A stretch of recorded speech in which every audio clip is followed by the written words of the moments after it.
guy to add shit to the shit pile. Yeah, it be like that sometimes.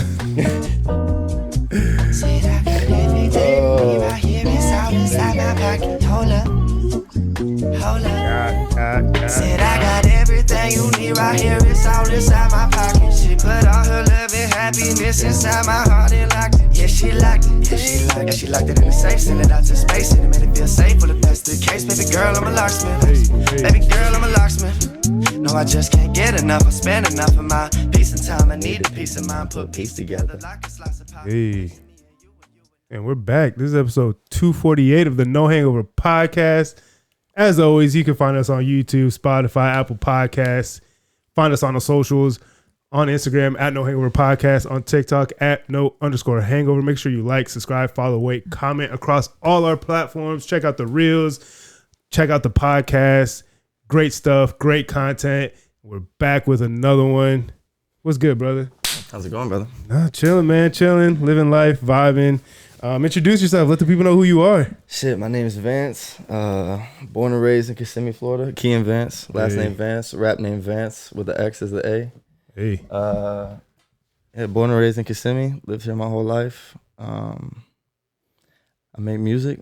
That's kind of, I've been making music what you were listening to in the beginning. Yeah, that's my new song. Yeah, first release ever, actually. First release. I know, because I've been making music for 9 years. I went to go check out your shit, and I saw on Spotify only had one song released. And I'm more of an Apple an Apple Music dude, so it's I went on there. Too. Yeah, you had a couple more songs on there, but yeah, I kind of was like, oh shit, so he must be like new to at least putting shit out. Like you said, you've been doing music for a while, but at least putting shit out, it was like, all right, like this is, but. From what I heard and the stuff that you showed me, you know, the stuff that unreleased shit, it's definitely stuff that's right up my alley. Yeah, it's for sure. I like the vibey stuff. I like the melodic shit, but I also like bars in there too. 9 years of making music to like figure out my own lane. You know what I mean? Everybody does things in their own time. Everybody does things their own way, in their own pace.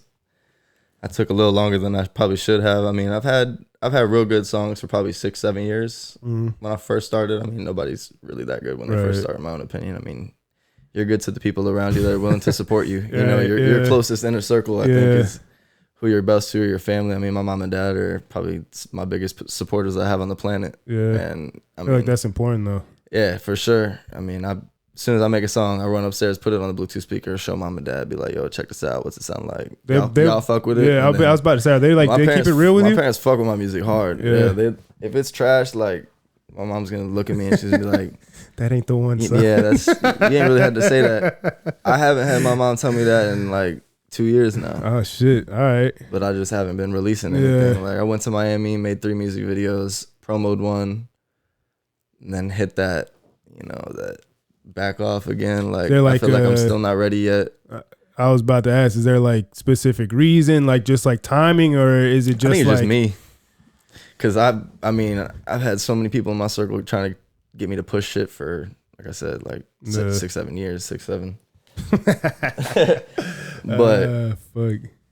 I mean, I think it just came down to me and thinking that it really wasn't gonna get as much love as what my potential was, and it took me, stacking that potential up and putting pressure to make the diamond. And they're like a certain, I guess, like point in time, or like something that happened that kind of like shifted that mindset to it's like, all right, like no more waiting. I got to keep on doing this shit.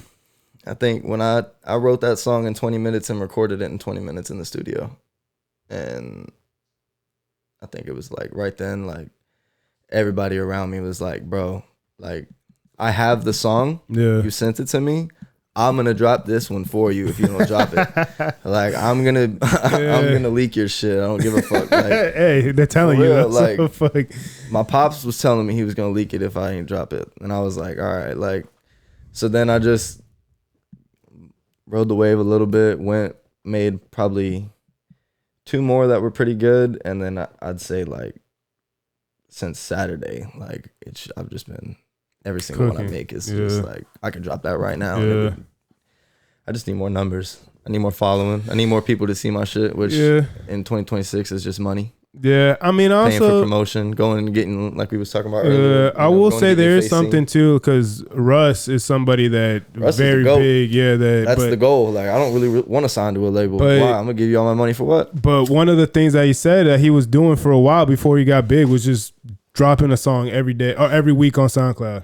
Every week. So then once that one song that did make it big hit, they had, 52 songs, tracks, yeah. 20 tracks, all this shit to go back and listen to and kind of keep the consumer like coming back. It's not like, oh, you drop one song, it's big and now, but that's all you have out right now. It's like, no, like I have other work that maybe this song sounds similar to another song, right. and like, that will boost this song and things like that. So I do think there's something to be said about obviously being selective about how and when you're going to drop, but also like, I think timing is a big thing. But you also there's also that aspect of it is like, you just sometimes just got to do it. Just rip the Band-Aid off and not think about it too much. It's a double-edged sword because timing is the thing, but you only have so much time in this world. Like, right. You only got 365 days in a year. You only got 4 weeks in a month. You only got 24 hours in a day. And, if, opportunities, they might come and go, but they're only going to come and go so many times before like it just doesn't come back anymore. Right.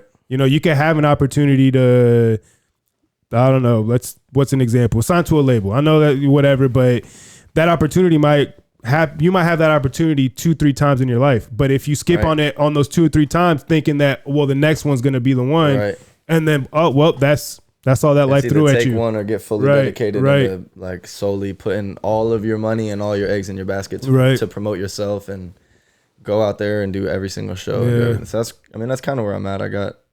Like I said, I'm highly considering doing the Drillville show. That's most likely going to happen. I'm not going to lie. Like I said, like we were saying before, I definitely, as just somebody like, I don't make music. I'm very much into it. I'm around it and shit like that. But I would say, if anytime, that would be the time. And this is something that I've been preaching a lot on the podcast. And if you guys listen, you're probably tired of me hearing this shit. But, these next couple of years, year and a half, especially for Orlando, I think it's a very crucial time for artists, content creators, podcasters, small business owners, because exactly, like if you look at the stats, Orlando's the second fastest growing city in the US behind Austin. If you look at the numbers, I think we're top 5, top 10 in the amount of millionaires that are moving to the Orlando or surrounding Orlando area. So that's trying to catch up to Miami aggressively fast. A lot of new money, a lot of people trying to, get their roots in, establish and things like that. And usually within the first 2-3 years, that's when all that shit's happening. And, again, maybe people might not be ready, but like sometimes it's not about being ready. It's about just fucking getting your shit out there and kind of, trial and error, learning by fire, just putting yourself out there and, let the cars fall where they may. But for me, at least, personally, I would rather try something and then, I guess fuck up or maybe not meet the expectation than not try it at all and sit there wondering what could have been, what if, what happened, all this other bullshit. Because to me at least, that eats me up more than all right, I did something and I just just shit wasn't. Nah, that's how I feel about basketball. Like I was division, like I was in the D League, doing extremely well. Oh, for real? Yeah, I was pretty good. Oh shit! I was in the D League. I played against I was on the Florida Flight. It's like a Division II league in Florida. Yeah. And we played Jason Williams. I don't know if you know who it is. Yeah, of course. With the elbow pass. Yeah. That was like my last game I played was against him. They beat us by 40 points or something like that. Coach didn't put me in for a single minute that game. Damn. And at the end of the game, I was like, because the coach got ejected for arguing with Jason Williams. And at the end of the game, I was just like, I told the coach go fuck himself. And I left basketball really behind there, unfortunately, on that court. And so that was your thing. Basketball was your thing. Eating you up, yeah. Like you said about having that one regret about eating you up. So then, like once I stopped that, is kind of when I fell into music. Mm-hmm. And then unfortunately, just still never took it seriously. And then I just like all last year, I'd say that basketball shit was weighing pretty heavily on me. Like, you've been making music for a while now, bro. You gonna have another heavy ass regret weighing you down. You gonna have 2 chips on your shoulder, not just one. Damn, for real. Yeah. Then slowly the music was like from last year to now just got better and better. Like I said, made 3 of the best songs at the time they were my 3 best songs that I had ever made. Made a music video for every single one of them in one weekend in Miami. none of them has still seen the light of day. What do you think that stems from though? Like, what is it? Is it just like a fear of failure, a fear of rejection, a fear of like just not living up to your own expectations? It could be a bottle concocted of all those things, to be honest. Like, not wanting to go through the same thing and then end up in the same boat as basketball or, you know, any other thing that you put yourself into in life. Like, no, I feel that though. It definitely it's something that I'm glad that now I'm finally like dropping music, getting like aggressively proactive every single day. I get home from work now, I'm taking a shower, eating, and I'm right in the back room cooking up. I mean, I saw you were on songs a day, like track on the tracks. I've had him on the podcast. I saw you do the freestyle, the untrained tracks, things like that. Shout out to Fab. Yeah, he's cool people, cool dude. Like what he's doing with that. But I mean, things like that that's another thing, like having your own lane of like cool shit. Like On the Radar is their own thing. Yeah. And that is like creating your own lane it's in the same street, but it's not the same lane. Right. And nobody else is doing that shit. Like there's not any other, like everybody else is just doing hanging mics from you know, the side of the fucking, or there's somebody I seen does it in Orlando. They stopped me. I got their Instagram, like no diss or anything on it, but like there's a lot of people that do that. Like they are out in the street with the hanging mic, and that's, you know, that's cool. That's its own thing. But like being on the train tracks and every single episode from the train tracks, and then he had me on the untrained tracks with my boy Coco. We got on there and did some freestyles and shit. So it's definitely a cool lane to have, for like, sure. And I think podcasts and stuff like that. And like, I think, you know, for you know, artists like you, guys like that are trying to, you know, really break in and trying to, you know, break out of that. It's a great place to start. I mean, and he's got a lot of traction on there. No pun intended. He's got a lot of traction on there. He's got a lot of eyes on there, and it's to me. And I haven't been to any of them, like where he records, but it feels like it's, for it being a public thing, it feels very intimate. As far as like the going out there, it's at night, so there's not a lot going on. But if you look at the videos, you'll notice people walking, like coming through, walking down the aisle, or like sitting, waiting for the train to come get them, etc. Yeah. But yeah, like it's funny if you go look at my tracks on the tracks for Everything You Need, and look at how high the mic is compared to like pretty much everybody else's tracks on the tracks. Like 6'3", 6'4", 6'6". God damn, yeah. So when you see my homegirl commented on the video, and she was like, "Knowing how tall you are makes it so funny," like, because you can see it, like it's fucking. Like this, the difference in the mic has got to be like that much. I think. And fuck it, because I got there and the mic was down here. But Five, he's a short guy. No, yeah, he's a short guy. So, hey, so that's I'm sure just the dynamic, just trying to get the out there, hey, for real. Everybody got to get it how they live, brother. Real shit. So he's the goat for that shit, though. Yeah, no, I definitely have nothing but, you know, love and respect for Fab for having me out there, and then having me, you know, come back again and do the untrained tracks. Right. And did he reach out for you to do that, or was that something like how? Because I know that's a little different from what he commented was doing. Or he posted on his story about who could freestyle. Yeah, and I was like, I make all my songs. Yeah, like, I don't write any of my music anymore. No? I chime in. Yeah, I chime all my shit in off the top of the head. Everything, all those new songs that I showed you that I said I made in the past 6 days are all. Is there a reason why you do that? You just feel like it's easier for you to, like, as far as your creative process? Yeah, like, and you, like, if I listen back to like shit that I wrote compared to shit that I did that on, you can like, you could tell when a motherfucker reading a book. Yeah, yeah. So it's a lot more. You can tell when a motherfucker telling a story, and you can tell when a motherfucker reading a story. Yeah. So like, I don't really like that sound at all in general. Once you realize that and then start finding that in people, you'd be like, oh no, I can't even listen to this. It sounds like this motherfucker reading the Bible right now, like, reciting that shit. So then, but like I said, I started freestyling, so that has just always been natural to me. Like, my boys made me become a rapper back in the day, or made me try to become a rapper back in the day, just because of how I could freestyle. Yeah. So then I mean, it's so easy, bro. Once you start, for me, it's easy as fuck. Like, I put on a beat, and as soon as like my brain locks in with that beat, I could sit there and write the entire, like, that's one song I showed you. I did that shit in like an hour on my own. So this shit's becoming like a routine, like muscle memory to you at this point. And now I'm figuring out how to engineer my shit, and Yeah, I mean, especially nowadays, you kind of have to know how to do a little bit of everything. Like, there's people obviously, or you gotta like, have enough money to pay everybody for everything. Right. Obviously, you know, there's people like exclusively producers or exclusively engineers, but like a lot of these guys nowadays, like they know a little bit of everything because, I mean, not for nothing too, people will try and fuck you over on some shit too. If you don't know what you're looking at, if you don't know what people are gonna try and fuck you over. People is grimy as hell out here, and it's fucked up, but that's the world we live in. People are gonna try and fucking, if they can get you, they fucking will. 9 times out of 10, if they can get you out of some shit, in any way, shape, form, and at any time of the day, week or month. Like, and I don't necessarily like. Obviously, I don't condone that shit. I don't encourage that shit. But like, in a sense, like I understand where it's coming from. It's coming from like a survival type thing. Like I got to get mine and shit like that. But for me, at least, I feel like nowadays there's so much as far as like with social media connectivity, like being like.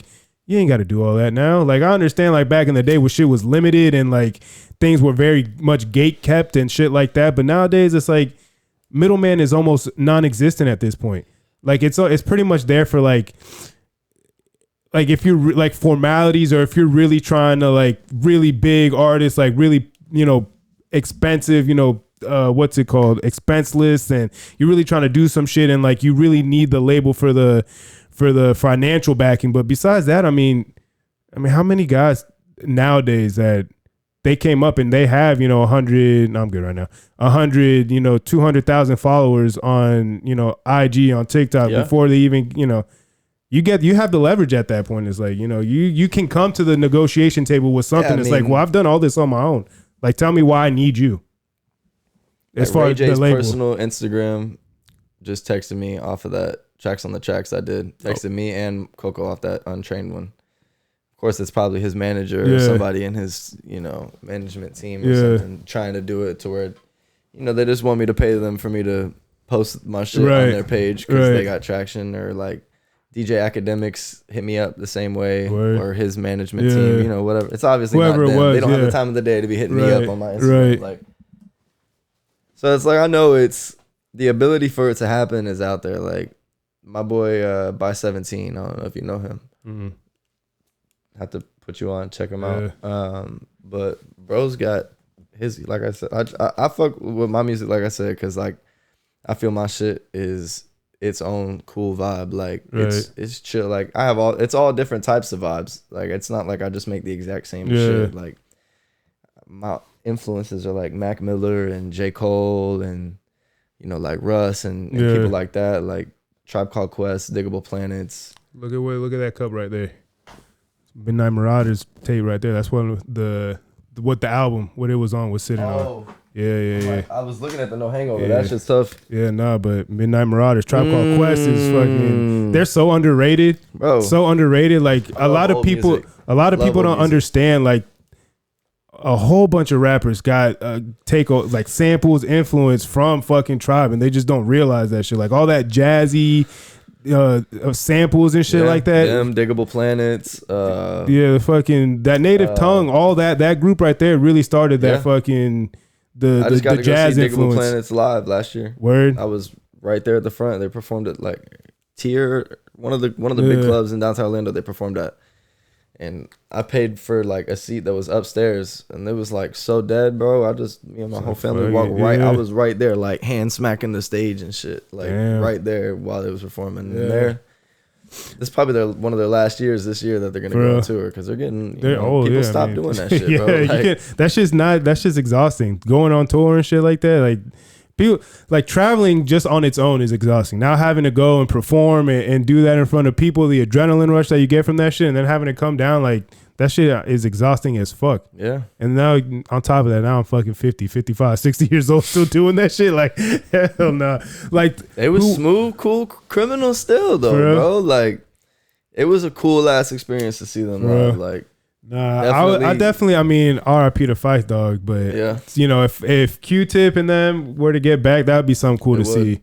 That would be something cool for sure if they were able to put some tour together. Even if it was like something like a few years ago, my mom's really big into what's it called?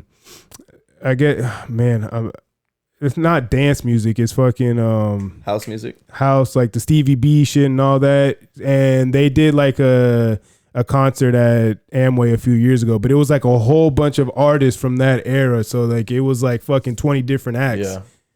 Even if they did something like that, that shit would be dope as fuck.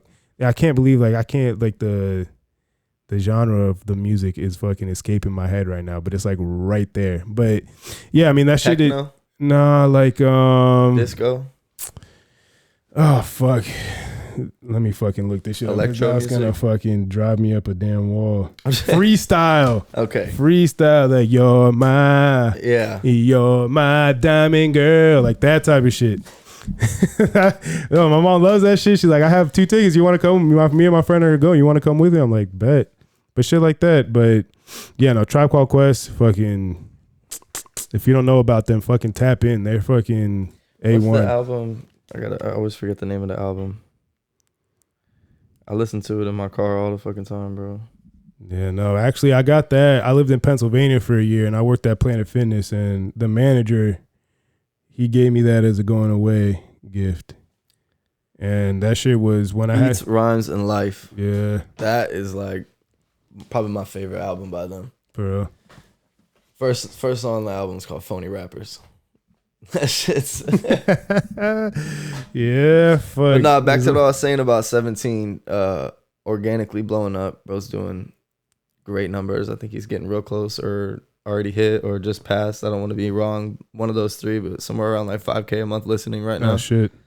By number 17 on, all platforms, Instagram, everything. Go check him out. Check him out. But yeah, that's kind of the goal, bro. Is just not to do what he's doing, but that, that organic. Hey, make that shit happen. Yeah. That organic blow up, just be in your own lane, do the shows that you want to do, not the shows that you feel you have to do. Right.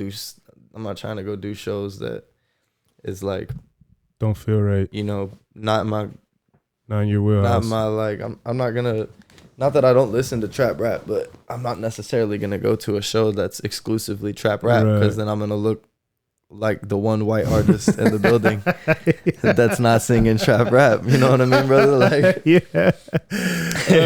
Shit. You definitely gotta go where your audience is. I'm too cool for school. Like, I'm a swaggy ass white dude, but and again, it's not to say that I won't do stuff like that, because I have and I will, but I'm getting to the point where like it would make more sense and I would get quicker traction, I feel like, if I was doing shows that was more exclusively like not necessarily just singers, but just like, well, yeah, I mean, you want to go to where your audience is, like where people can just sit there and enjoy it. Like, I mean, I got ass shaking music, I got I got trap music. That song I was just showing you, fucking, I sound like NBA YoungBoy on that shit. But like, it's me doing that. Like, it's not like I'm stepping out of keying to do that flow. That's just, I can rap a whole bunch of different ways. Like, Juice WRLD could sit and freestyle for 10 hours straight. On Wood World, whatever the fuck. I can't remember the name of the platform that it was on. Yeah, something with Wood. I can't remember. No Diddy. So I mean, we're 3 weeks into 2026. Is there anything close. like just past my birthday? Oh, word! Happy belated. January 12th. Yeah. Hey, happy belated. Is there anything like? Is there any like specific milestones, goals that you're trying to hit this year? Like anything that's like that you have in mind is like, I want to be able to say I did this by the end of this year. By the end of the year, I mean, I like setting my shit high. The other day, I think I said I would like at least 10,000 a month streams, and I'd like to headline my own show by the end of the year. Like, not just like a little show, like something that's gonna have like a couple hundred people there. Yeah, that someone else or someone else's multiple people are gonna open up for me. Right. That would be pretty dope. Yeah. Seems the like goal for next year would be being Rolling Loud. That would be sick. You think how do you feel about that Rolling Loud lineup? The fucking garbage. Yeah, I wasn't too happy about it. I don't say too much because people like to talk a lot of shit for people that say that shit. But for my taste, and so like, in normal Rolling Louds, you don't only know the big names, right?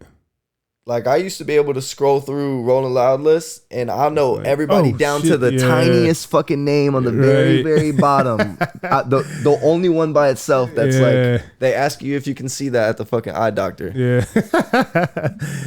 And I would know. Right. I'd say at least 80% of the artists on each day. I look at that shit. I mean, maybe I'm getting old, man. I'm turning into an unk for real. That's what I was saying too when I was talking to B Raw about it. Like when I first saw that Rolling Loud was coming to Orlando, I'm like, damn, like this is what I've been saying. Like this is good for the city. This is good for in my rap opinion. and hip hop. 17 should have been on Rolling Loud over a couple of the other artists that I've seen that are on there. There's like 6 local, or there were 6 artists from Orlando that are on the. Bay Flogo made it on there. Yeah. Hey, I don't know who puts the sets together and all that, but yeah, white Kodak. I was definitely. I was disappointed. I was highly disappointed. I like that Don Toliver's going to be here because he's one of my favorites. Saturday is complete. Would not. Yeah, I have no absolute interest in any artist on Saturday. Sunday, I believe, is the Low Shimmy day. I would go just to see Low Shimmy. I mean, I was in his like top 0.001% all time listeners last year. Like. That's what I got put on the Low Shimmy like towards the end of the year, like October, November time. I just like the vibe of his music. Yeah. Like I don't even necessarily think that he's saying shit in any of his songs. No, but like just the. I mean like that's that. I mean, there's something to be said about just being able to flow and like how to grab the essence of it. Yeah. Well, because when I first heard him too, like my first initial thought is like this is Baby Don Toliver. Like, and I'm a big Don Toliver fan. So like, usually with me, when I hear somebody that is very similar to somebody that I already like, I kind of, and I don't really like either of those guys, but I kind of tend to like steer away from it. Cause I'm like, well, I'm already getting like the A version of this. Like, why would I want to listen to like, no offense, but why would I want to listen to the B version of it? Right. But I listened to some of his shit. I'm like, actually, this is not too bad. That Private Party, that shit's fucking hard as fuck. That shit with Don Toliver that he has on there is hard as fuck. 3 a.m. Rockstar Junkie's hard as fuck. Like those songs they're dope. And like you said, like he has his own, like it does sound like Don Toliver, but like he's his own swag. Right. So it's like, all right, bet like I could fuck with this. But yeah, I mean outside of that, I know So Camo's on one of the days. He just dropped the album last year, and I mean I got put onto him last year. I think I just looked at like his Instagram before. Like he sounds like a Future mixed with like like Lucky. Yeah, like he's a mixture, but I like his sound. I like what he's doing. So like, but what I was saying is like those guys, I do like that they're there, but like they had their own shows in Orlando and I didn't go see them. So like it didn't really excite me to see them I'm not gonna go see him Rolling Loud. Right. So it's like the tickets were a fraction of the price of what they are now. Like the only person that I really want to see is Don Toliver because he's one of my favorites. He goes everywhere in Florida except fucking Orlando. I'm like, God damn. But so I'm still kind of. I would go. I think that's the Sunday show. Yeah, if I'm not mistaken. No, Don Toliver's Friday. NBA Youngboy Sunday. Okay, and so then Friday is, I think Friday Low Tyler too as well, right? Yeah. So like Friday I would go, and Sunday I would exclusively like show up only for Low Shimmy set and probably just leave. Not gonna lie. Yeah, I don't know. I'm still debating if I probably will end up going just because again, like I think it's I still all things aside, all bullshit aside, I do think it is I think it's a big step in the right direction for Orlando, not only just in the like rap and hip hop scene, but like just showing the type of events that they're willing to bring here outside of like, the typical like EDC stuff, all that other shit. Like it seems like it seemed like for a while that big artists and more specifically big rap and hip hop artists were not really coming to Orlando. For whatever reason, I don't know if it was politics. I don't know if it was they didn't think enough people were going to show. For whatever reason, whatever it is, there's just not a lot of big rap artists were coming. I'm not going to lie. Even Orlando artists don't even really perform in Orlando like that. Right. So like, I don't know exactly what it is, but I think that something like this now is like, okay, well, Rolling Loud, probably the biggest, at least rap festival, is coming to Orlando, and it seems like, and this is the only show in the U.S. for the whole 2026. So it seems like they might be, depending on how the show out is and how it turns out, they might be kind of rooting here in Orlando for a few years, which I think is good. But again, like I was expecting something more like if they do it in Orlando again, bro. Like I'm gonna need a massively better lineup. Who would you want to see? Who would you want to see? 100%. I've never been to Rolling Loud. Me either. So right. So and I'm not gonna go and my first time be absolute crap. So like J. Cole, you're definitely not gonna see me. You'll probably see me at Droville performing, but you ain't gonna see me. I thought that they would bring like maybe an ASAP Rocky because he finally just dropped Don't Be Dumb. That's what I'm saying next year because J. Cole's dropping the Fall Off next year. So J. Cole comes out. So we'll see. Be there. We'll see. But yeah, I'm religiously. Yeah, I'm there with you. I thought I was very disappointed with the lineup, and again, I see what they're trying to do. Like, you know, you have to also usher in the new era and like give them their shine and shit like that. As far as just like business wise and branding wise and things like that. Like you can't just keep on like that's something that I think is something wrong with the NBA, that they don't push their new super. Like they're so hung up on Jordan and Kobe and this and that was the golden era, and like they just aren't willing to move on from that type of shit, it seems. And I feel like it does hold them back in a sense. Just from business wise, just for marketing wise, I do think you have to, even if it's not the best, you have to continue to push what you got going forward, and eventually like somebody good is going to come from that. See, and then in my opinion, like I feel like the rap game needs to go back to old school shit. I do think there needs to be more of this auto like this Yeet music, Playboy Cardi. Like I don't even like. I'm not even a big fan of NBA YoungBoy. Like me, that. I mean, I like his song with Juice WRLD, and I like Gravity. And I don't think I can name you another song by NBA YoungBoy off the top of my head. I can't even name you an NBA YoungBoy song off the top of my head, and you just named those two. Never heard of them. Like I know who they are, but like. Listen, like NBA YoungBoy, I respect what they do. Juice WRLD is Bandit. You know who Juice WRLD is? I know who they are. I never even Juice WRLD. I wasn't really like the whole sound from SoundCloud, like 2016, 2017. Once that, I kind of was Exit off Slump God. Ski Mask. Ski Mask. I fuck with a little. I like his flow, but like I don't. There's not a lot of songs that really like. Hook me that really get me. Like I think he's a good rapper. Yeah. I think he's a good rapper. There's not really been much that when I do listen to him that really catches my attention. That's like, oh, let me add this to the library real quick. Like, there's been very few artists out from that time. Like Lil Uzi Vert, I've just recently, like in the past few years, kind of like a couple songs here and there. But even then, like, because I'll go back and forth with some of my friends about this, because I'm not really a big on, like I said, Playboy Cardi, Uzi Vert, Future. I'm not really a big fan of. Nope. But like, there's songs that I like of them. Right. And they'll be like, well, you can't tell me you don't like this person, you don't like that person, but you listen to their songs. Like, well, one, yes, I can. I can do whatever the fuck I want. I can listen to a song from somebody and not like their whole catalog. I can like a song from somebody and not like their whole catalog. And two, most of the time when I do like a song from somebody that I'm not necessarily the biggest fan of, it's because they have a feature with an artist that I'm a big fan of. Like with Lil Uzi Vert, Neon Guts. Love that song, but Pharrell is featured on that shit. He produces that shit. Pharrell's one of my favorite artists. That's why I fuck with that song. It's not necessarily Lil Uzi Vert is why I like that song. Playboy Cardi, not a big fan of him at all. But when he does stuff with Tyler, the Creator, when he does stuff with Kanye West, producers that know how to make people sound good and squeeze every juice of talent out of somebody, that's why I like that type of shit. It's not. I'm not going to listen to Earthquake by Tyler, the Creator, because of Playboy Cardi. I'm not a big Kanye fan either, though. No, listen. I like him. I forget the name of the album. It's the one with producer the bear, to the galaxy where the bear's flying. Fucking I got that shit right there. Fucking graduation. That's my favorite Kanye West album. That's the first album I ever bought. That's the only album I really care to listen to by Kanye West. Damn, for real. And then the one with Father Stretch My Hand. Life of Pablo. There's a couple of songs on that tape that I like, but besides that, like maybe his features were like Jay-Z, a couple of those, like his features. Yeah.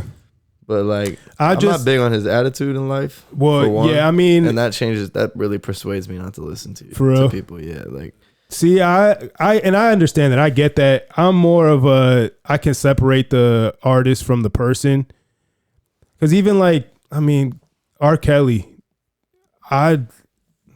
overall, I don't really like his music, but there's still songs that I'll go back and I'll fucking listen to that shit. And like, if that shit comes on and I'm like, my shit's on shuffle and I'm on my car, I'll still turn that shit up. It's like, I don't support that he pissed on kids. I just like this song. Like, same girl, same girl. Great song. Bro. I'm a gigolo, spending lots of dough. That shit's hard as fuck, bro. Sign to sign.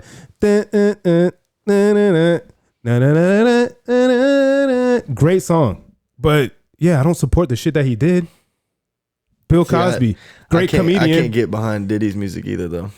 But Diddy, to me, he never really made good music. He just he made people that made good music disappear. Money Making Mitch, that mixtape, that's probably like, as far as P Diddy, that's probably one of my fucking, as far as for him, just overall, it was a great. He produced good artists. He does. He created a lot of good artists, but he also made the same good artists that he created disappear. Like. Yeah, but I feel that's the mogul and the business part of him that, like, you know, you kind of want to eliminate the competition in a sense. And, you know, people will bring you up, and then once they start seeing you become a threat, they're like, oh, well, you're doing too good now. Like, now you're threatening my success. Yeah, see, that's crazy to me. And it's fucked up. It's a fucked up way to think. I'm big on everybody got to eat. Like, if you don't got money and I'm eating, you want food, bro? Like, and I also think nowadays too, like I was saying before, like, it's not like that anymore. There's not like the gatekeeping has been toned down. Like the middleman has been taken out almost completely. Like there's no need to have that type of mentality. But my theory behind that is like, you know, once your basic needs are met, food, water, shelter, clothing, all that shit, then your brain will start creating problems and issues and start, you know, your brain has to be in that mode of like survival. Now, when, like I said, all those things are met, what's the next step? Well, I got to make sure I have enough money to feed me. Oh, now I need to have enough money to feed my whole family. Now I need to have money to feed my whole generation. Now I need enough money to feed my ego. And that's where it starts kind of like people will start hoarding money, greeding money. That's why, you know, these fucking people at the top are worth fucking billions and billions and billions of dollars. Like for what? For what other reason besides ego and needing to prove and piss on everybody else? You need that much money. Self-righteousness. Facts. And it's like, hey, listen, like, more power to you. Like, you were able to do that shit, but like, bigger picture, like, for what? Like, what is, like, it's not like you could take these billions of dollars with you when you die. And even if it is, I just want to make sure my family's good after I'm gone. Bet. You don't need fucking $200 billion to make sure your family's good like, when you die. Dog. You don't, like, bro. Like, like it's just, and then, you know, part of that, it takes the money out of circulations and all that shit too. So I think you could take $1 trillion, and if you take $100 bills and stand them on top of each other like this, starting anywhere on Earth, go straight up. You can go around Mars. Come back twice. Damn. With $100 bills. And there's fucking Elon Musk is getting close to that shit. Oh God. Elon Musk that dude sleeps on a bed of $100 bills, brother. His house is made out of $100 bills. Shit. His carpet is made of real gold. I will say this though, and I don't know him personally. I don't know, but just of things that I've read and that I've heard and like interviews and stuff like that, like relatively speaking, he lives a pretty modest life. Yeah.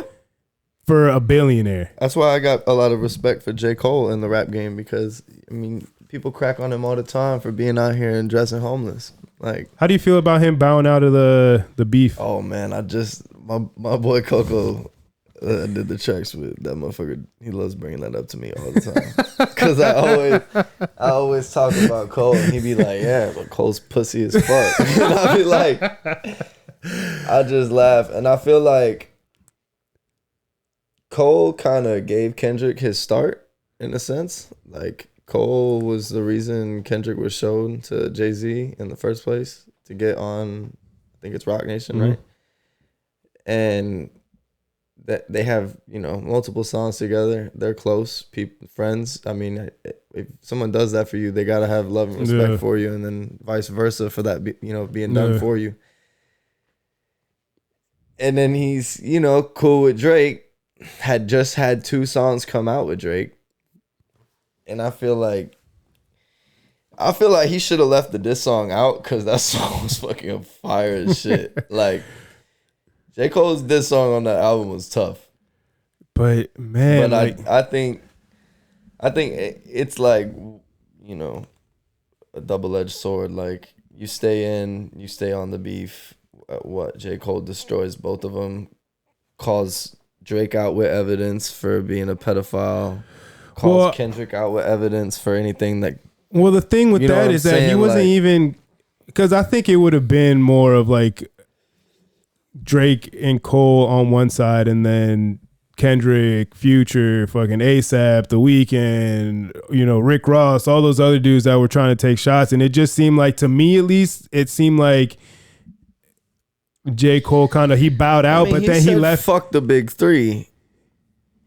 I mean, as in my opinion, J. Cole is still the best artist of this generation. Until he retires, he's gonna stay that way, in my opinion. And I mean, I think he has timeless albums. And I think there's argument for it, but I think of course, that's just my opinion. I mean, I think the overarching, like what it seems like the perception of it is that, for me at least, like I said, that he kind of bowed out and then kind of left Drake out to dry in a sense, because it did seem like it was going to be those two versus everybody else. He bowed out. I mean, he did. And you're a big guy. You got to handle your big business when I bow out of this shit. You know, Unc ain't gonna help you no more when the cops show up. You feel me? Oh man, I don't know. Like, I fuck with J. Cole, but I was like, damn it, Jay. Like, this was, and the thing too is that he does, and in this last song, a very interesting, month long, whatever it was, era, if he would have stayed in it. I think it would have made it more interesting. Like, I was rooting for that, just because I think if he would have joined into it, I don't think Kendrick would have ended up with the Super Bowl performance off of it. No? Yeah, I mean, because then there wasn't enough limelight on one winning person. Yeah. It was just a one-sided battle between two people. Damn, yeah, I guess we'll never know. But that was the only reason I bring that up though is because he just dropped a song and a visual, and he's still, as he should, he's still popping his shit, talking his shit that nobody can step with the visual thing? Oh, with the visual. Yeah, I didn't even know that. The video was pretty cool, but he's still popping his shit, and I'll ask you that in a second. But he's still popping his shit, but it's like, how can you pop your shit when you just bowed out of probably one of the biggest rap beefs that we've seen? Unfortunately, I wish it wasn't, because I mean, it was so left hand corny, right hand fire. Like, personally, I mean, a lot of the bars on both sides were kind of corny. Well, I think I feel like there was a lot of like finger pointing on things that, like, if you're gonna say that, that's a pretty big allegation. You need to probably right, and that's kind of that up, or like, you just sound like a jackass. After all the like dust was settled and all the tracks were out and all that, that's kind of what the conclusion I came to is, like, it was fun and it was like an interesting time. It generated a lot of hype and shit, but like, once you go back and, you know, lawsuits and this, that, whatever, like, a lot of it was just accusations and just calling names and throwing shit out there and seeing what stick. I think that one, I can't remember which one it is. It's not the Kendrick diss that blew up. Euphoria? I think it's or Meet the Grams. Meet the Grams was after Family Matters. Is that one with like real cutthroat, like, I'd have to go. Damn, I would play it right now, but we'll get copyrighted. Yeah, so for sure, 100%. Ain't no way, but 100%. I thought it was good. I think it was a lot closer than what it was. I thought it was a lot closer than what people thought it was. Yeah, because Family Matters hit. Family Matters. Drake's 8-minute long fucking rap, that shit was and he spit fire all the way Push Ups through. was good too. Push-Ups was good too. And Push-Ups, another one. I didn't think it was good. I didn't think Push Ups was as good as what Kendrick's was in that stage of the beef. Yeah. I didn't think Push Ups was good enough to handle. Because Euphoria came out after Push Ups, and then it was Euphoria. Then he smacked him with Meet the Grams right after that, and that shit. Yeah, he was talking some shit in Meet the Grams. The thing with Kendrick, he beat Drake at his own game. I think with Family Matters, he used Drake and got the Super Bowl performance. Yeah, with Family Matters, he emptied the clip. I think Drake thought that was it. Like, he had the kill shots, and then Kendrick came and dropped the best one. Yeah. Fucking Meet the Grams, and then Not Like Us, literally back to back, and he just beat Drake at his own game.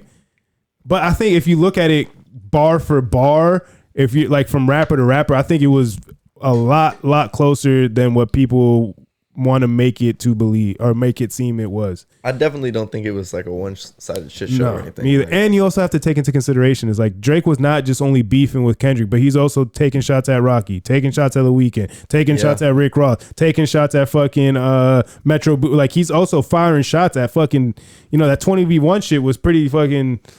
It's pretty accurate. Like, he wasn't just beefing with one person. Like, that was the boss, but like all these other guys that he was bearing, just like with fucking one-liners and bars and this, that, whatever, just in the midst of his tracks and shit. I think that shit kind of goes unnoticed too. But one thing I did want to ask you, like, now that you're so locked into your own music, you know, you said that, you know, you're locked in, you're not even paying attention to who's dropping. Like, does that kind of come with the territory of like, you're just so involved in your own music and shit, or you just so hard right now? Like, the songs that I'm making right now, I would just stop listening to other people's music and just listen to my shit, because it's like each one is a completely different vibe. Like, have you ever made a song that you didn't like? Oh yeah, I got like 180 something songs that I don't like much. That'll never see the light of day. My boys know, because I played it for them. But if you so wait, with those songs, has there been songs that like they like and they're like, yeah, put that shit out, and you're just like, I can't. My best friend Onyx, he's a beat maker. Instagram is Blackstone. That's his engineer name. But he's, I think, I got a song called Pink Panther that motherfucker brings up every other day. I swear, like, so drop that shit. Bro. Drop that shit. Come on, bro. What you doing? What you waiting on? I had a song called Zelda, and it was super old, and like my voice was like super young, and I redid it with him. Mm. And then now he's like, he has part of it now, so he's like, I'm gonna end up dropping this shit. Like, I told you, bro. Like, it's getting to the point now where like my friends are like threatening me to like leak my music online. I feel like, I mean, it could be worse. Could be worse.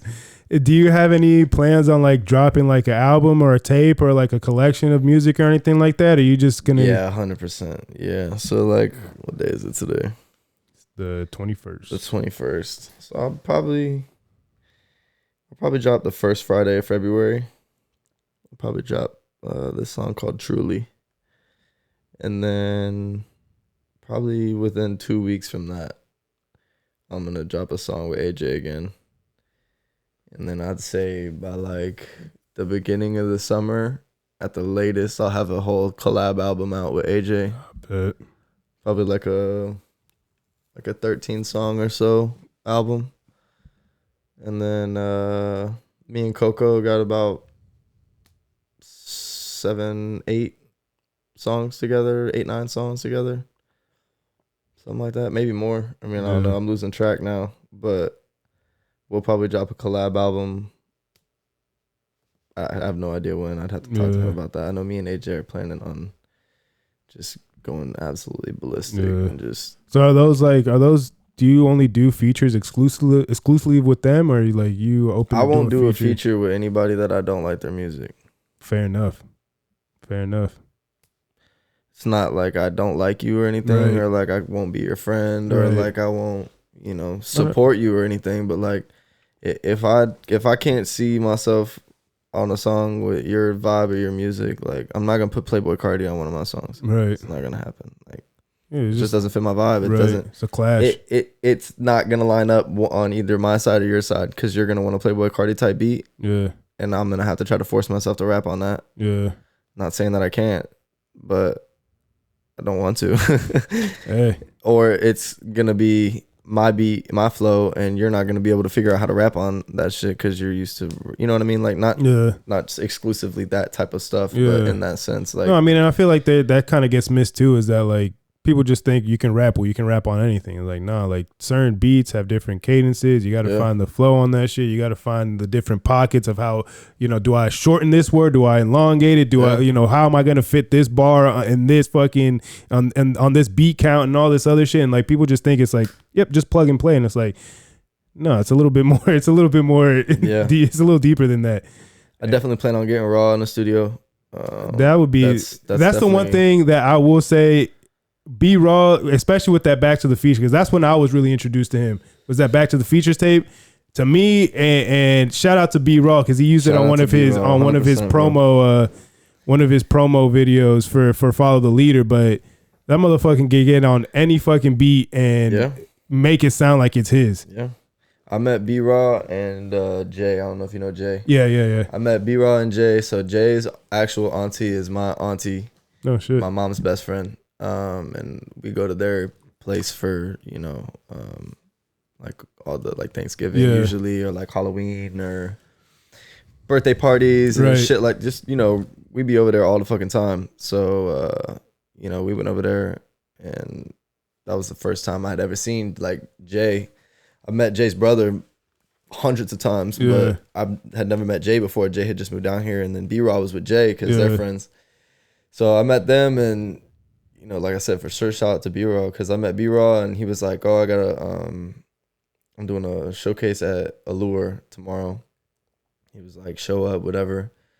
I was like, bet. I showed up like 10:30 in the morning or something, like super early. Showed up to Jay's crib, chopped it up, whatever. We went down there. Little baby CJ, I don't know if you know who that is. He was there. He was like the headlining performer. So Raw performed. We were there chilling. Raw performed. Then CJ performed, and then I had showed a shout out to Diva, who was running the event. I had showed Diva my music, and then Cheese was the shout out to Cheese. Cheese was the DJ, so I had showed Diva my music, and she was like, "I'll put you on after CJ if you want me to put you on." I was like, "You gonna put me on after the headliner?" She was like, "Yeah, your shit's good. I'll put you on." I was like, "All right, bet, say less."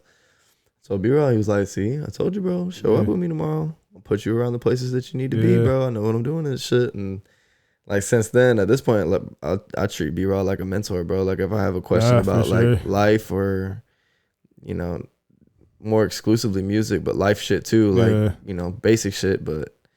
He definitely knows what the fuck he's talking about. Yeah, he's bro. good people. Definitely very influencing. He's a good guy to have in your corner for sure. 100%.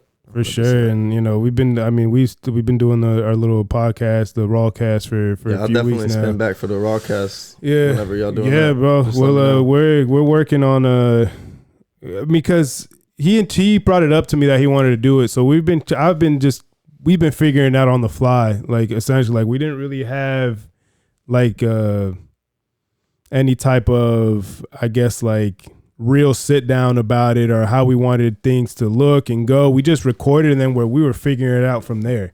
So like now that we've kind of got it figured out, things like that, we got the format down and what we want to do and shit like that. I'll pull up. Yeah, man. I'm not afraid to for one, I love showing love to small businesses. I'm a small business owner. Yeah.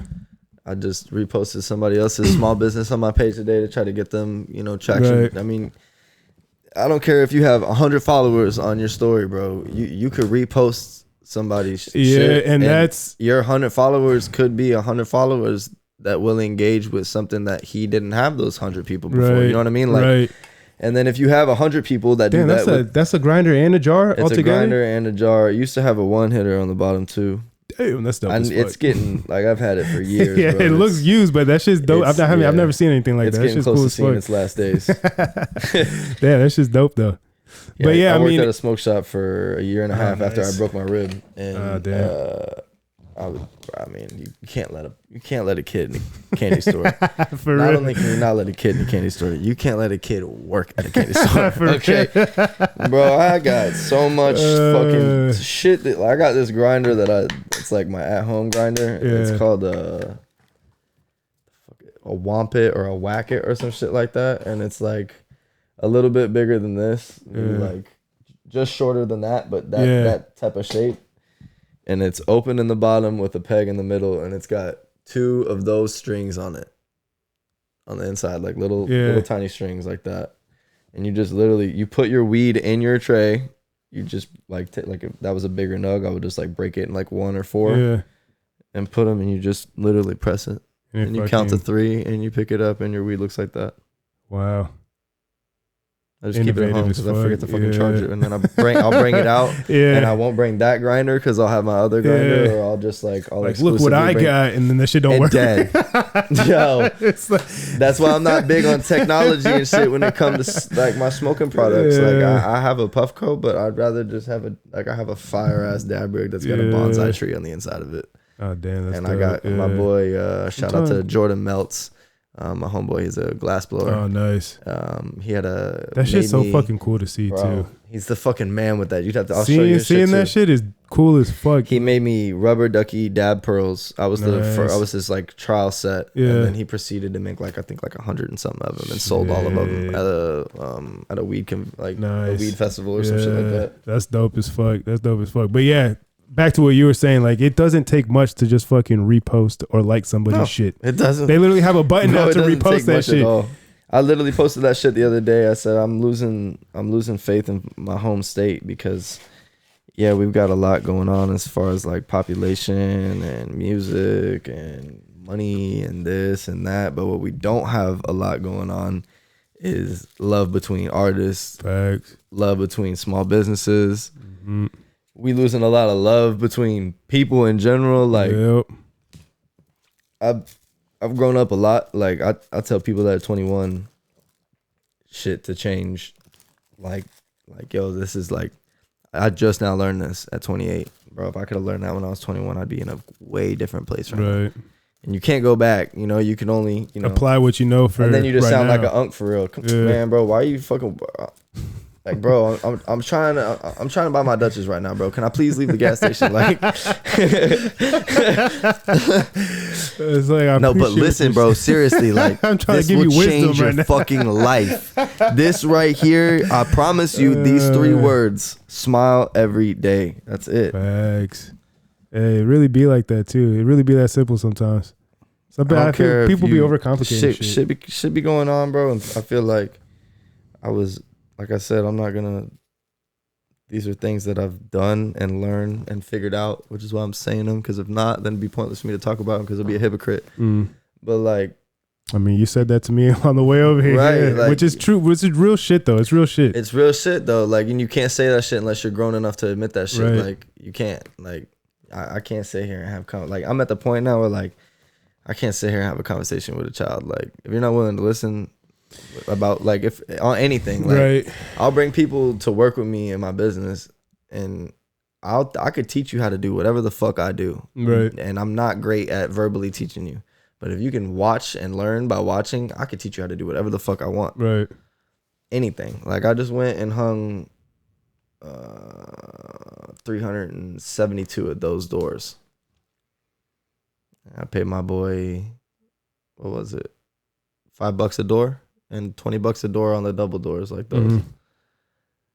I mean, I was doing like, all he had to do was help me move fast because that's all I needed him to do was do the things that were going to slow me down from doing how many I wanted to do. Right. Bro, I was pushing like 6-7 of those an hour. 7 times 5 or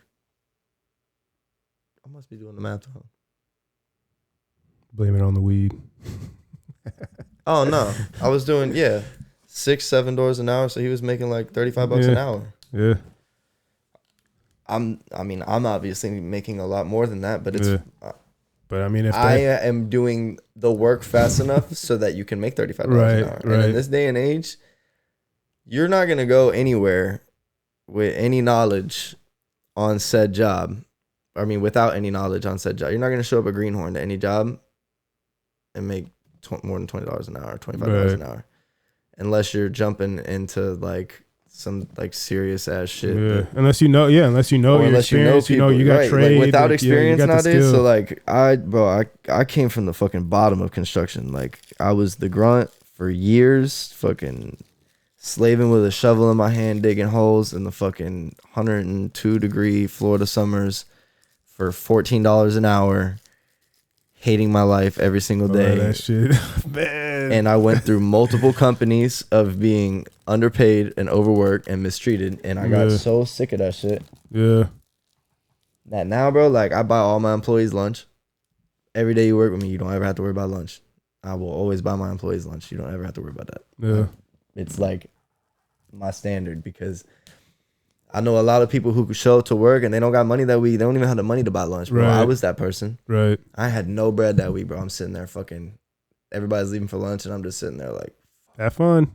I'll be here. I'm gonna take a nap and wake up fucking eat, sleep, pretty much cramping because of how hungry I am. So it's like, I'm not afraid to be that good boss, bro. Like I had a foreman that I knocked the fuck out because he decided to call my coworker, which was a 40-year retired correctional officer. He dropped a hard ER. And this dude, the foreman, was like, bro, I had photo evidence. He carried Hitler's book, Mein Kampf, I think it's called.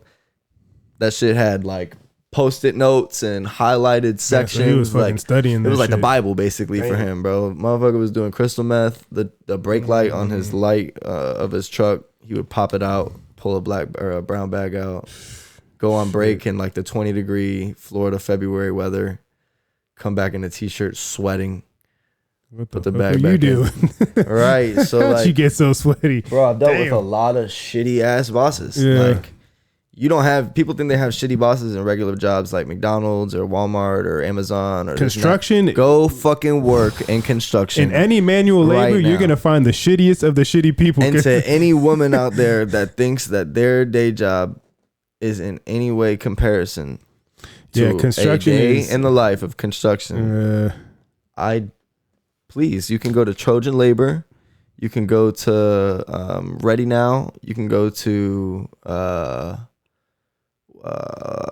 Workforce or some shit. I forget the fucking name of it, but they're daily labor companies, and they'll pay you minimum wage and offer you transportation there and back to go and be a helper for a day and go push a fucking broom or use a shovel all day. Yeah, just go do it for one day.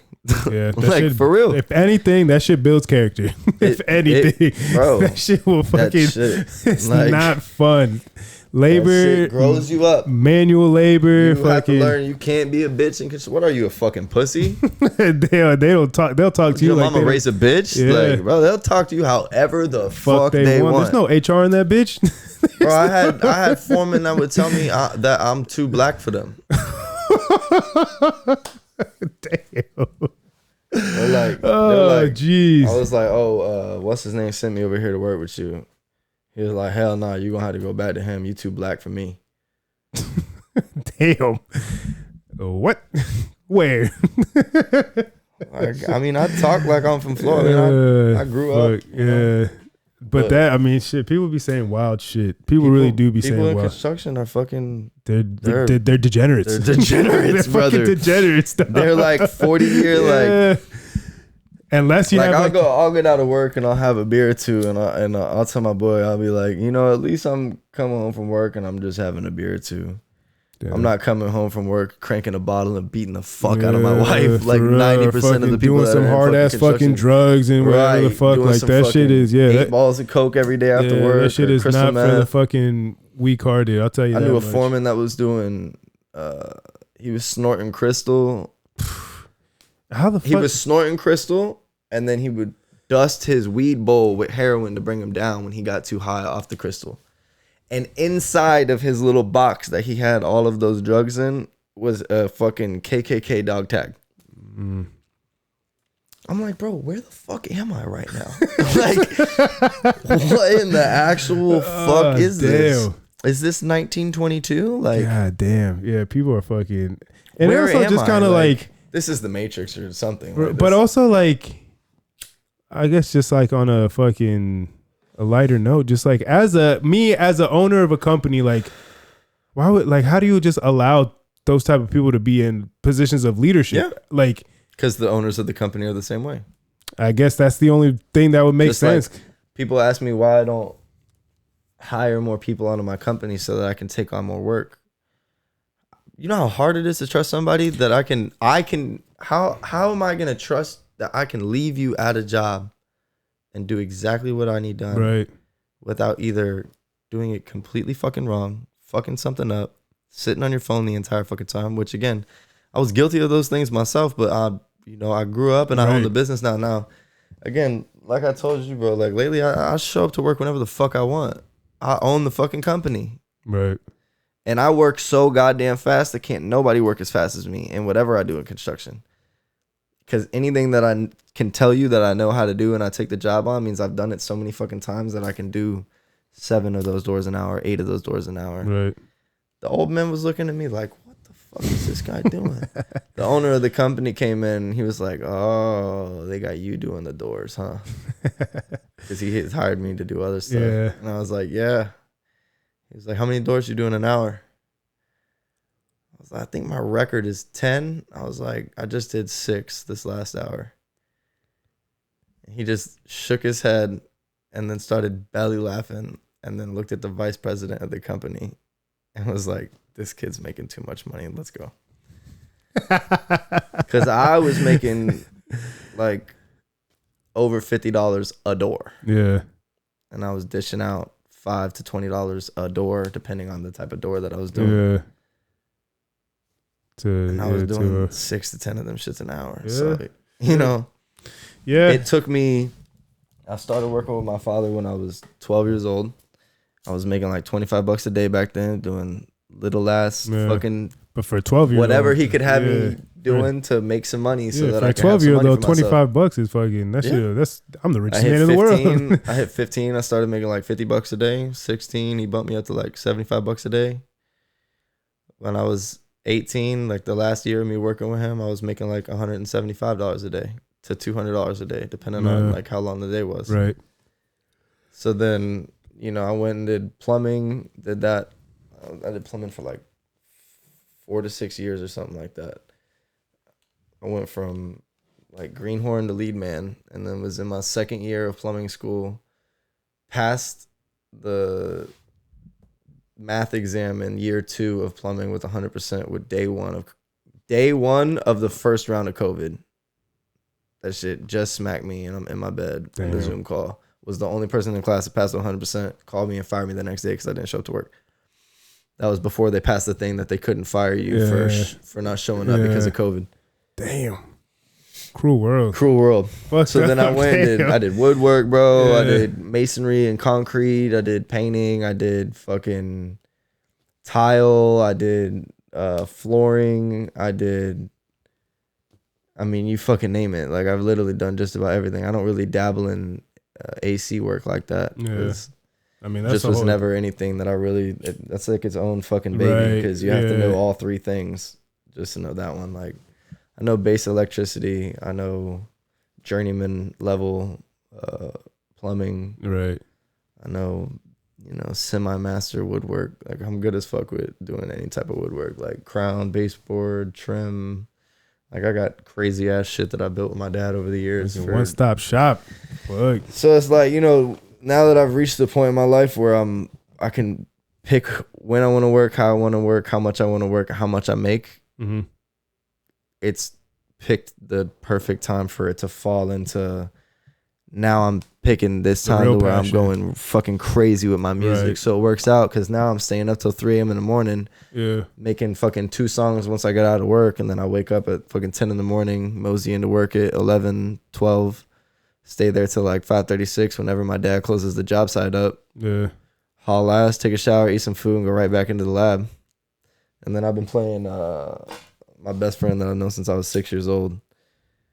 He lives in Puerto Rico now. So like the only way we really like chill and shit nowadays, we be playing the game together and shit. So I'm finna start like I'm finna start streaming at some point, but we started with just like posting clips of us just and the funny ass interaction. Bro, that game is hilarious. Quality purchase of a video game. Like, what game? Arc Raiders. Somebody was just telling me about that shit the other day. The fucking goop or whatever the fuck. Yeah, brother. The burnt peanut. Bro, it is. That shit sounds fucking wild. Bro. Shit. Because you can't get chat banned for anything. So it's like OG Call of Duty world where you used to just walk around and, I mean, yeah, you got your people who are dropping a little bit of a ridiculous racial slur here and there, but I mean, you get your demons with your angels. Yeah. It's all in good fun. It's all in good fun. But bro, that game is so funny because like you could run up and you never know what you're gonna get. Like, yeah, that's what, like, they can either be helping you or they'll just come and fucking murk you and kill you and take all your shit. I'll pop up and just fucking ruin your day. For real. This dude like some real apocalypse shit. Dude put it like this. He was like, picture this, right? He was like, imagine you're a divorced dad of 4. He was like, you just came home from a long day of work and arguing with your wife. He's like, you got your 2 oldest sons who didn't clean the goddamn fucking house. You just make it into your room and take a shower, and all you want to do is have a good time playing your video game. You go into the game, you find a blueprint that you never had. You press the button to exfil. And here I fucking come and kill you and take your fucking blueprint. It's mine now, bitch. It's mine now, bitch. No. Damn, that's the time you So, fucking like, throw the remote at the TV fucking. At the beginning of the year, I've never been the person who like, woohoo, New Year resolution. Like, I'm going to do this and that. But like, I just set like goals this year. Like anything that I'm going to do, I want to try to either make money on it or have it show my face. So like, I'm gonna be at home playing video games. Why am I not fucking clipping this shit and posting it? Yeah. Me and my boy are fucking hilarious when we play together. Like he posted one day. Neither of us have more than 100 followers on Facebook. First day he posted, it hit like 500. Second day he posted another video that had like 1,000 something. Third day he posted another video. That one hit 5+K. Yesterday he just posted another one. I think that one's upward of 5,000, 6,000. Yeah. I posted, it's already at like almost, my first one hit like 500-600. My second one's almost at 1,000 already, I think, or something like that. Yeah, Facebook, there's a lot of viewing for that game. Like, yeah. The community of Arc Raiders watches Arc Raiders videos. So I mean, if you While post that shit, bro, you're gonna or like before they go to bed, they're watching, trying to learn new strats or how to find new blueprints or how to do this or how to fucking fuck with people and be more funny. Like, I be watching this shit just to figure out how to fuck with people more, like little spots I can hide just to fucking fuck somebody's night up. Cause I'll go like, we'll go and we'll be chill and friendly and we'll go and, you know, do quests or whatever the fuck may be and this and that. But then like at the end of the night, we usually always end up going to this one night, and just fucking. Cause don't they have like different like and we'll do lobbies shit like for I'll like start different laughing. Like once I hear somebody or see something, I'll just start like laughing, and you'll hear it in the procs chat from like all the way across the fucking building. You hear me laughing. Doom is so coming. they know that I'm fucking coming. And then bro, I've had so many times people, oh fuck, bro, we gotta go. Hurry up.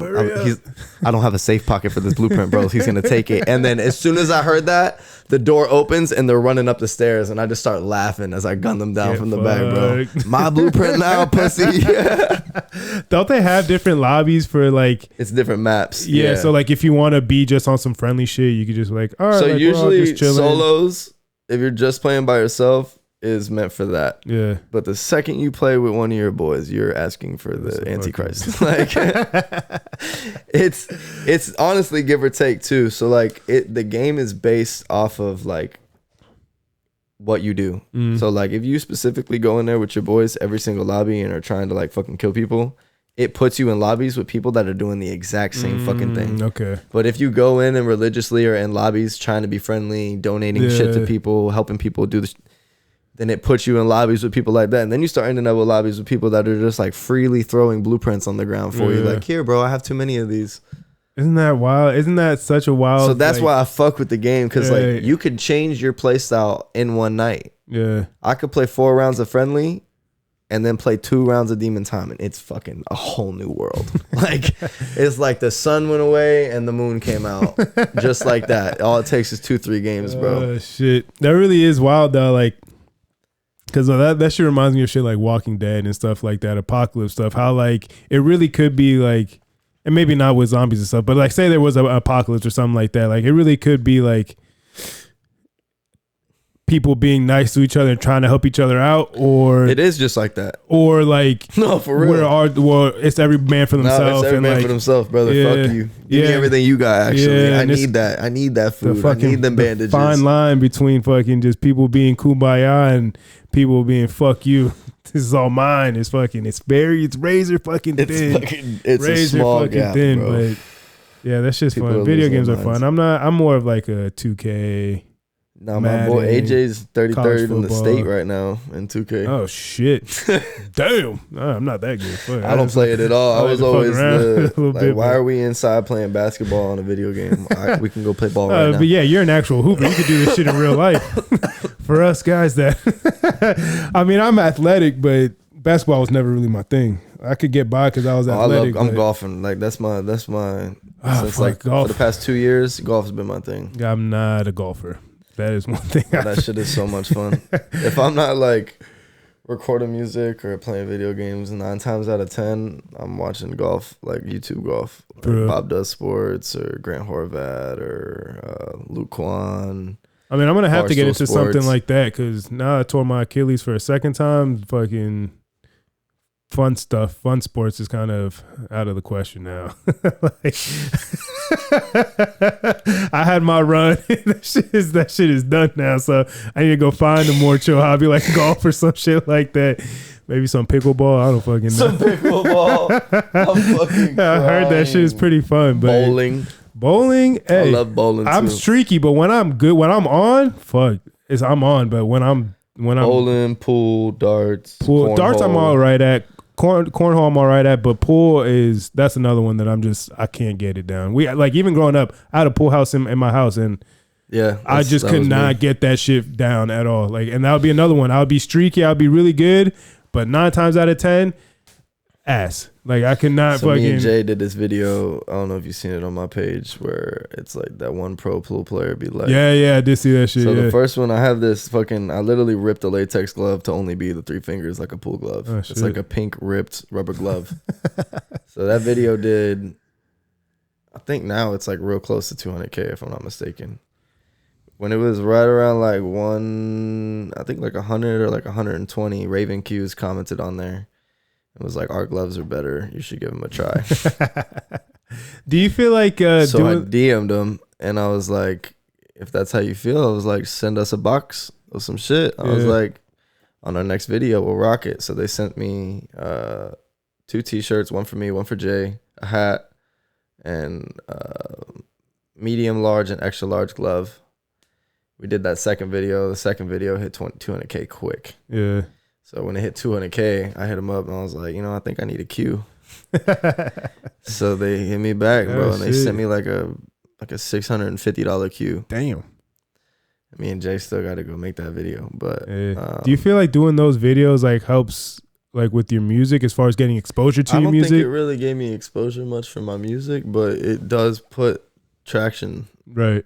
It is a traction move. Like 280,000 people just saw my face. Right. Which means a lot of people are going to remember that face and see it, and then they seen it again in the same style video. So now you see my face again. And then I have another video on Jay's page that I'm on that's like when Raw was doing Rawtober with the Michael Myers shit. And I think I have another one with Jay that we still haven't posted yet. But then, like I said, I got to go make the third, the pool one. But I have Jay on the reel for everything you need, like the pre-release reel. Where he's holding his grills. And I can 100% say that I believe that boosted it. I mean, it gave me a decent amount of a boost because he collaborated and accepted it and put it on his page, which, shout out to Jay for doing that. Because, I met Jay and B-Raw, bro, and it was like instantly those motherfuckers just brought me in the circle and showed me nothing but love and respect. So it's a major shout out to those two, bro. They've definitely, since just before Halloween, I think is when we went over there. And since then, I mean, they've helped me and pushed me and put me in places that I would not have been without them up until that point. So I definitely. People like them, people like Guado. Yeah, shout out Guado. to Guado. First of all, shout out to Guado's empanadas. For real, those shits are hands good. down, the best empanadas in the fucking country. I mean, if you haven't had the crinkle cut empanadas by Guado Empanadas yet, check out our episode. We tried them on the episode too. The Philly cheesesteak, out of this world. I still have yet to try the pizza one. The pizza one was good. I mean, I tried all 4 of them. Yeah, I haven't got to have the pizza one yet. I had the beef. I had the chicken. Oh no, the three. There's beef, chicken. Oh yeah, no, pizza too. The pizza and the Philly cheesesteak. So I did try all 4 of them. Yeah, the Philly is the go-to. I will say though, the fact that he doesn't have any mayo ketchup, man, you got to get on that. I know he had said something that like it just wasn't really sounding like that, but I mean, his garlic sauce is nothing to fuck with at the same time. But I always need a little bit. Like I would duo them shits. Oh shit! Like I would mix the garlic lime with the mayo ketchup. Damn, that's like that sounds good right now. Just thinking about it. Guado, we need you here right now. Pull through, bro. Give him a call. Man, you just fucking boom. That would be amazing, that'd be bro. Lit. But man, I think this is a good place to end it off at. Great talking to you, man. You're a real cool dude. I like the music. I like your vibe. I like what you're doing. Seems like, and again, linking up with the right people at the right time. I'm a big believer in things happen when they're supposed to happen, and it seems like things are happening for you when they're supposed to. Yeah, and for sure. Let's do this again sometime. I wish you all the best moving forward, and I hope I see you at Droville. I hope I go to Droville too. That should be there. I'm pretty sure me and AJ are gonna go rock that bitch out. Wait, I fucking hope so. But shout out to AJ Gab. Shout out. Hey, if you're ever trying to get on the podcast, hit me up. I'm always welcoming all types of guests from all different places in life. Man. So, but yeah, this is episode 248 of the No Hangover podcast. Make sure you like, subscribe, comment, rate across all platforms. We're on YouTube. We're on Spotify. We're on Apple Podcasts. Check us out on the socials, on Instagram at No Hangover Podcast, and on TikTok at No_Hangover. Like the reels, comment on the reels. If you think I'm saying some smart, intelligent stuff, let me know. If you think I'm the dumbest motherfucker in the room, let me know. I appreciate all the love. Check out the No Hangover Raw cast that I've been doing with B Raw. Those are up weekly. I've been pumping them out just because we're trying to get on the schedule, but check those out. They're on YouTube. They're on Spotify. They're on Apple Podcasts. You can check out the reels on the Instagram and on TikTok and on YouTube. Vance. Appreciate you, brother. Appreciate you, brother. Everybody love everybody. Deuces. Yeah, she locked it. Yeah, she locked it in the safe. Send it out to space and it made it feel safe. Well, if that's the case, baby girl, I'm a locksmith. Baby girl, I'm a locksmith. No, I just can't get enough. I spend enough of my